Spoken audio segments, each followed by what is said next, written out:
Chuva e encostas. A combinação preocupa autoridades e a população que vive ou transita por áreas consideradas de risco. A repórter Eliane Benício percorreu alguns desses pontos. A casa que Tânia construiu há 40 anos em Belford Roxo, na Baixada Fluminense, desmoronou durante uma tempestade no último dia 31. Foi atingida por terra e muito lixo que desceram a encosta. Eu fui salva, eu nasci de novo. Eu senti um balanço estranho e eu na minha cama, quando ouvi os gritos da minha prima, querendo saber da minha condição, se eu estava bem. E eu respondia, mas tudo sobre mim. O geógrafo da UERJ confirma: construções em morros e encostas são as mais ameaçadas durante temporais, como os que atingiram o estado no final do ano. Na autoestrada Grajaú-Jacarepaguá, um flagrante da falta de fiscalização.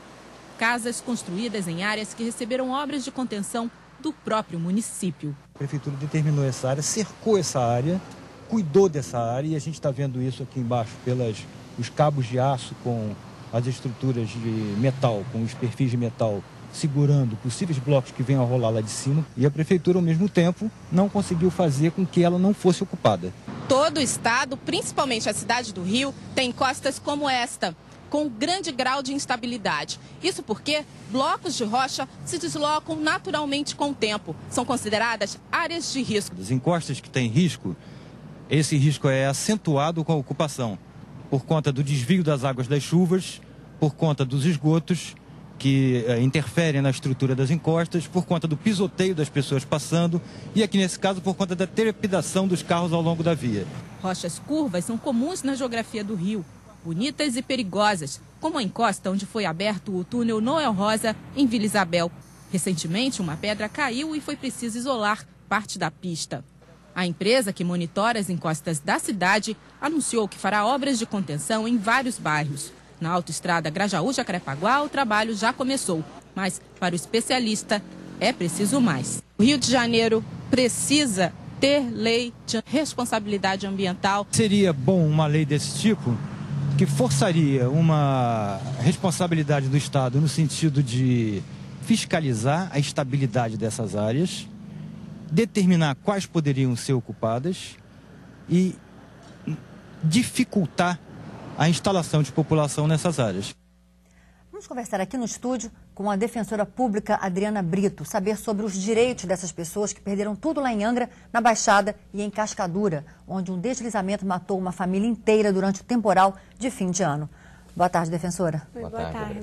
Bom, mesmo vivendo em áreas consideradas de risco, essas pessoas têm direito à indenização? Mais do que uma indenização, existe o direito à moradia. Então, em casos de área de risco, são os casos excepcionais que autorizam a remoção dos moradores. E é preciso garantir um reassentamento, né? E é importante lembrar que esse reassentamento deve ser precedido de uma discussão com a comunidade, como foi falado na reportagem, para buscar uma solução.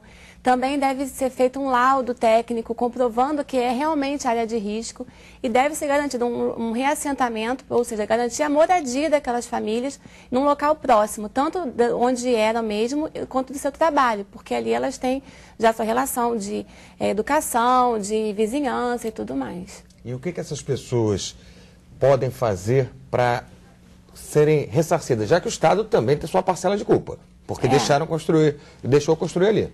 Já é uma garantia.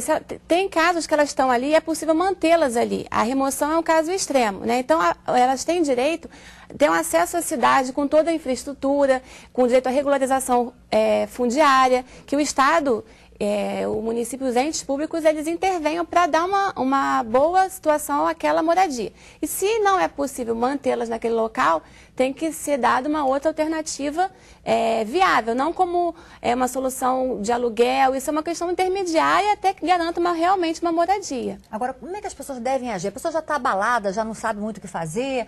Como proceder? A quem procurar? O que fazer? A Defensoria Pública, ela está em toda a comarca, todo o estado do Rio de Janeiro, né? E na capital a gente tem o Núcleo de Terras de Habitação, então com comunidades de mais de 10 famílias com conflitos de moradia, conflitos fundiários, a gente atua e a gente pode atuar tanto nessa parte de orientação da população para que saiba o que elas têm direito realmente, como de negociação com a prefeitura, com o Estado, a gente vai em reuniões, a gente acompanha e tenta negociar uma solução conjunta, e se não é possível, a gente entra com ações judiciais também. Ou seja, essas pessoas não precisam constituir um advogado. Não, o Estado já assegura essa assistência jurídica ampla e gratuita. Até eu queria deixar o telefone, que é uma central de relacionamento do cidadão, 0800 285 2279. E a população pode ligar, qualquer dúvida, pode procurar a defensoria, seja na capital, seja em todo o estado, vai ter algum defensor. Você pode repetir esse número? 0800 285 2279. Em média, quanto tempo demora um processo desse, até a pessoa ter de novo uma casa para morar?